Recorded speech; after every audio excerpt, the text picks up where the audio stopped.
Le lendemain matin, le monde entier n'avait d'autre sujet de discussion, tout simplement parce que c'était la chose la plus importante aux yeux du monde entier. Déjà, le petit garçon voulait voler à destination de l'étranger.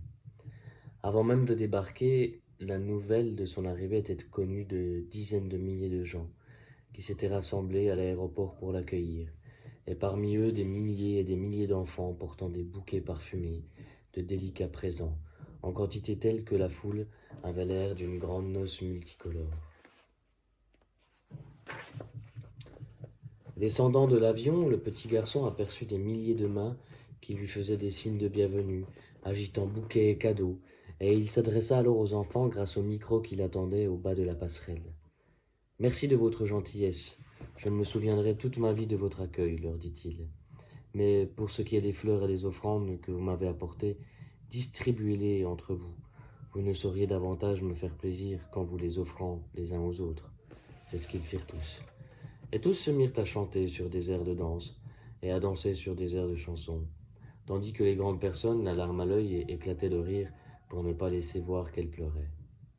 Cependant, dans son palais, le second président suivait avec attention sur son téléviseur le déroulement de la cérémonie. Il ne savait pas trop bien s'il devait se réjouir ou se méfier.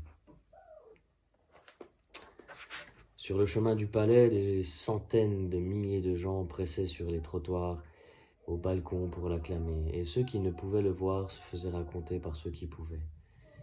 Il y en eut même pour s'agenouiller sur son passage, mais il les pria de se relever en expliquant qu'il n'était rien de plus qu'un petit garçon qui disait la vérité. Alors qu'il gravissait les marches du palais présidentiel, on lui présenta une petite fille très malade que ses frères avaient transportée jusque-là sur son lit. Il se pencha pour l'embrasser et deux larmes, coulant de ses yeux, vinrent se mêler à la rosée de joie qui faisait briller les joues de la petite fille, scellant comme un pacte d'amour entre leurs deux pays. Rien de cela, sur son téléviseur, n'échappa à l'attention du président. On le conduisit par un large vestibule jusqu'à une salle où trônait un homme impressionnant, derrière un immense bureau vide. L'homme qui parlait, sans desserrer les lèvres, lui dit de s'asseoir. Le petit garçon se sentit plus petit que jamais. « Que désirez-vous » demanda le président en se forçant la bienveillance. « Vivre » répondit le petit garçon, surpris par la réverbération de sa propre voix, comme si tous les enfants du monde s'étaient mis à répondre en chœur avec lui. « Mais vous vivez ?»« Alors que mes jours à moi sont comptés, fit le président d'une voix brue. « Vos jours sont comptés parce que vous avez déjà vécu un grand nombre. Mais pensez à nous qui avons à peine commencé. Les hommes âgés qui ont déjà vécu presque toute leur vie ne devraient pas être autorisés à jouer avec la vie des enfants. » En entendant ces mots, les conseillers et les secrétaires du président entrés dans le bureau à la suite du petit garçon applaudirent de tout cœur. Même les gardes postés dans le vestibule et l'escalier, qui avaient entendu, laissèrent tomber leurs fusils pour battre des mains, oubliant qu'ils étaient là pour interdire l'accès du bureau où les enfants pénétrèrent en foule. Il y eut un moment de grande confusion, puis le président s'écria « Laissez entrer les enfants, je veux entendre ce qu'ils ont à dire. Jusqu'ici, j'étais sûr que Dieu n'existe pas. Je vais d'ailleurs bientôt le vérifier, mais en attendant qu'on laisse parler les enfants, je veux les écouter. » Tous firent cercle autour de lui, les uns assis sur la moquette, les autres sur un coin du bureau, les plus nombreux restant debout, tandis que d'autres, accourus encore, s'agglutinaient à la porte. Il y eut un grand silence, nul ne soufflait mot autour de vieil homme assis devant la longue table vide et qui contemplait toutes les têtes d'enfants, brunes, blondes, rousses autour de lui. C'est alors qu'une petite fille se leva et dit « Nous, les enfants du monde, représentons la moitié des habitants de la planète. Très bientôt, si l'on nous laisse vivre, nous allons hériter de cette terre. C'est nous qui devrons en prendre soin, tenter de la guérir afin de pouvoir, à notre tour, la léguer à nos enfants. Aussi tenons-nous d'abord à vous remercier, Monsieur le Président, de nous avoir donné au moment où vous-même vous apprêtez à quitter cette terre l'occasion de venir vous parler. On nous a appris que, dès la création, le bien et le mal se sont disputés le monde, et que toute notre histoire a été tissée de ce combat entre la bonté et la brutalité, l'égoïsme et l'amour des autres. Rien de nouveau sous le soleil, sauf qu'aujourd'hui la science a libéré des forces si extraordinaires que jamais dans leurs rêves ou leurs cauchemars nos ancêtres n'auraient pu en imaginer de semblables. Mais si certains ne recherchent pas le pouvoir, d'autres en veulent toujours davantage. Ils ont acquis celui d'assassiner le monde. Pourtant, il nous semble que ces affamés de pouvoir peuvent comprendre aujourd'hui qu'en voulant en exercer, ils risqueraient eux aussi de tout perdre et de s'anéantir eux-mêmes avec leur famille et tous leurs biens accumulés. Quand bien même ils parviendraient à se protéger dans des abris archi-solides, ils ne trouveraient plus le jour où il leur serait donné d'en sortir qu'un vulgaire tas de cendres sur quoi exercer leur empire. Ainsi, nous héritons d'un monde tout à fait différent de celui que vous avez vous-même reçu, de ceux qui vous ont précédés. Vous en avez fait ce qu'il est aujourd'hui, mais vous le gouvernez comme s'il était resté le même qu'autrefois.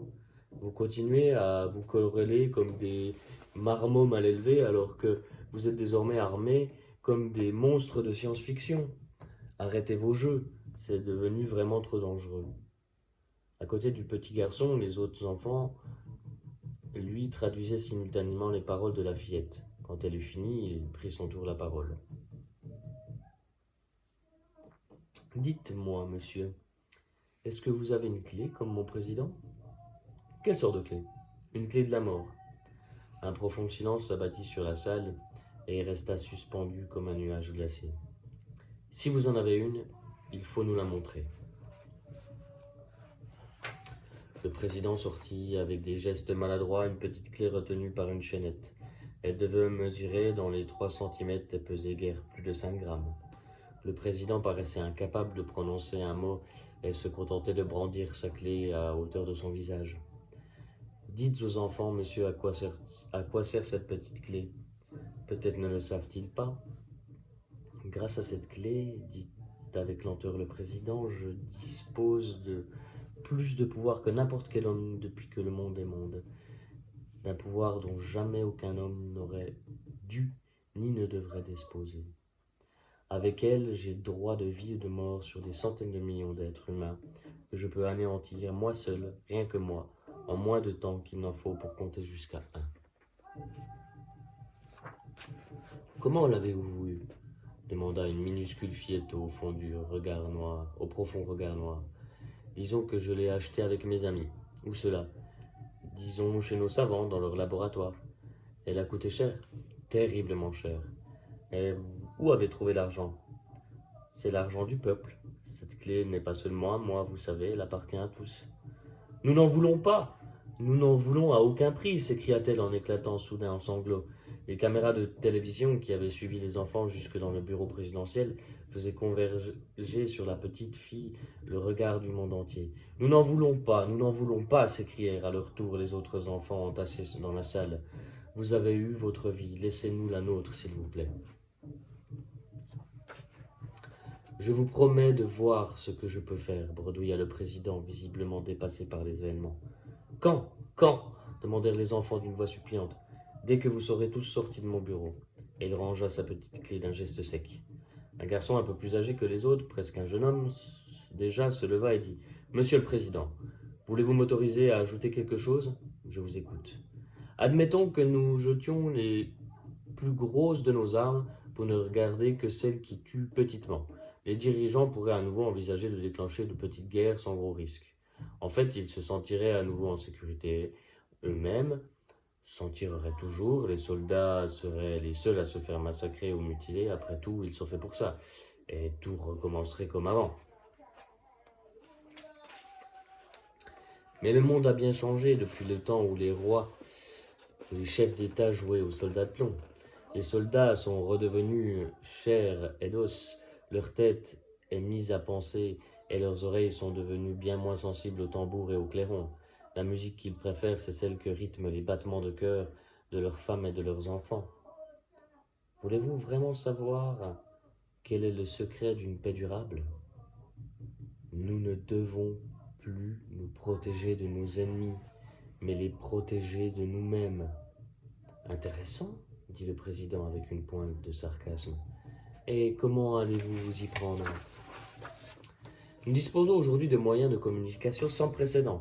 Le monde n'est plus un archipel d'îlots isolés les uns des autres. Nous ferons savoir partout que si les peuples épris de paix s'unissent, ils finiront par avoir gain de cause. Vous demandiez comment s'y prendre, il suffit que chacun s'engage vis-à-vis de tous les autres, à ne pas tolérer que ses dirigeants commettent à aucun moment, et sous quelque forme que ce soit, la moindre atteinte à la paix. Que peuvent une poignée d'hommes assoiffés de pouvoir contre des peuples entiers prêts à se détourner d'eux? Ils n'auront plus de pouvoir. On peut parfois gouverner sans les peuples, on ne le peut longtemps contre eux. Et si certains hommes assoiffés de pouvoir se mettaient à menacer le reste du monde devenu inoffensif, des foudres d'une arme formidable qu'ils seraient parvenus à dissimuler au moment du désarmement général de la planète, que se passerait-il? Répondez donc à cela. La situation ne serait pas tellement différente de celle qui peut se présenter à tout moment si un dément s'amusait à fabriquer une bombe atomique dans le garage de son arrière-cour. Le danger existe aujourd'hui, mais ce pouvoir terrifiant qu'il tire de sa menace, que va-t-il en faire s'il ne peut rallier aucun partisan, si tous respectent le serment de paix? Au bout du compte, tout dépend toujours du peuple, de ses acceptations, de ses refus. C'est pour cela qu'il nous faut compter les uns sur les autres. Mais qu'avez-vous fait, vous, dirigeants, pour éviter toute menace de guerre? Eh bien, répondit le président, tout sautant pour s'éclaircir la voix, nous avons énormément œuvré à l'équilibre des potentiels de destruction. Nous avons consacré nos meilleurs cerveaux à cette tâche, rendue sans cesse plus difficile par le fait que personne ne veut vraiment bien jouer le jeu. Il se trouve toujours un pays pour aspirer à tuer un peu mieux que les autres, et il faut bien admettre qu'il est de son devoir patriotique d'essayer de tricher au mieux qu'il peut, de tenter de s'arroger un peu plus de puissance meurtrière que les autres. Vous pensez peut-être qu'il n'est rien de plus facile, mais vous vous trompez. Je puis vous assurer que des milliers de nos experts y vouent tout leur temps, qu'ils n'ont vraiment plus le temps de penser à autre chose.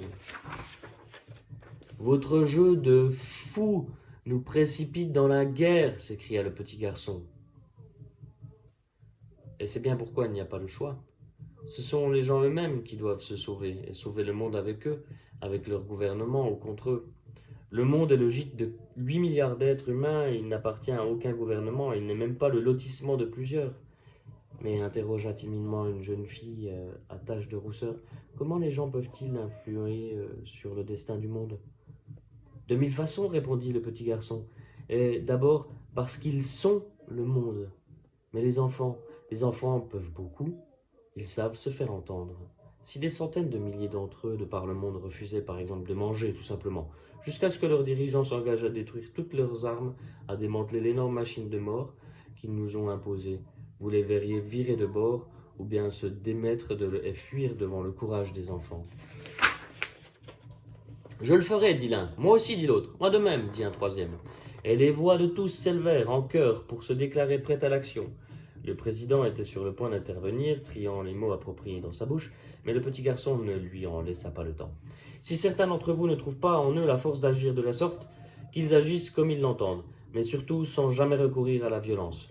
Rappelez-vous que nous ne sommes pas seuls et que le monde entier nous regarde. C'est ainsi que des millions et des millions de gens vous rejoindront, que viendront bientôt à nos côtés nos propres parents, nos professeurs, toutes les femmes et tous les hommes de toute croyance qui n'aspirent qu'à la paix, tous ceux qui veulent vivre. Mais comment arriver à faire s'entendre et s'unir tous les enfants et toutes les grandes personnes? En communiquant avec eux, par tous les moyens à notre disposition. Il faut obtenir l'aide et le soutien de tous ceux qui contrôlent les moyens d'information et de communication de par le monde. Eux aussi veulent vivre, et que leurs enfants vivent après eux. Vous devez par exemple arborer un signe de reconnaissance qui permette de vous compter, de montrer combien vous êtes nombreux. Et votre nombre donnera force et courage à ceux qui hésitent encore à vous rejoindre, à vous aider. Quel signe de reconnaissance demanda une petite voix anonyme. Je vais vous expliquer, dit le garçon, que chacun d'entre vous qui veut vivre et qui est prêt pour cela à certains sacrifices et à aider les autres, à l'imiter, arbore une simple feuille d'arbre, car l'arbre est symbole de vie, et que chacun porte cette feuille verte sur son cœur, bien en évidence.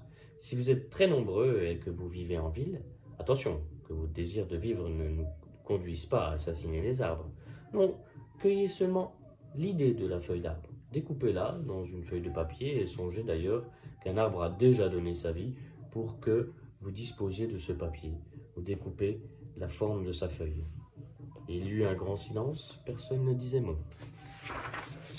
Le président considéra lentement les enfants rassemblés autour de lui dans l'immense salle. Tous ces yeux, bleus, bruns, verts, noirs, qui le regardaient avec avidité. Une petite fille assise à ses pieds posa sa main sur la sienne. Personne ne bougeait. La haute pendule sous globe sur la cheminée paraissait arrêtée. Le président, caressant la tête de la petite fille, dit d'une voix lente et tremblante : « Vous pouvez compter sur moi. Je suis avec vous. » Chacun sortit sur la pointe des pieds. Le vieil homme alla se rasseoir derrière la table, seul, et se mit à repenser à sa vie et à l'approche de sa mort dont l'ombre le coupait chaque jour davantage du reste des vivants. Le petit garçon revenu à pas feutrés s'approcha de lui prit la main et murmura : « Merci, monsieur, au nom de tous les enfants du monde, car vous leur avez redonné l'espoir de vivre. » Le vieil homme se pencha vers l'enfant et lui effleura le front d'un baiser.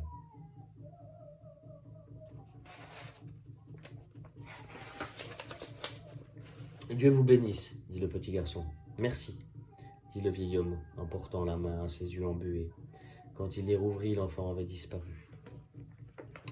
Des centaines et des centaines de milliers de gens s'étaient rassemblés à l'aéroport pour voir partir le gros avion blanc qui emmenait l'enfant. Une fois au-dessus des nuages, celui-ci s'endormit. Au bout d'une heure, cependant, le commandant de bord reçut un appel radio. Quelque chose d'extraordinaire était en train de se passer partout dans le monde. On voyait les gens par millions arborer sur leur cœur une feuille d'arbre. Quel que fût le pays, quel que fût l'arbre qui s'y trouvait le plus répandu. Bientôt, on ne remarquait plus que ceux qui n'en portaient pas encore. Et bientôt, il n'y en eut plus pour ne pas en porter. Tous les moyens de communication étaient en train de tomber entre les mains des peuples, et les chefs des gouvernements étaient contraints de reconnaître qu'un événement sans précédent venait de se produire. Les peuples venaient de déclarer la paix. Ils ne pouvaient rien pour l'arrêter.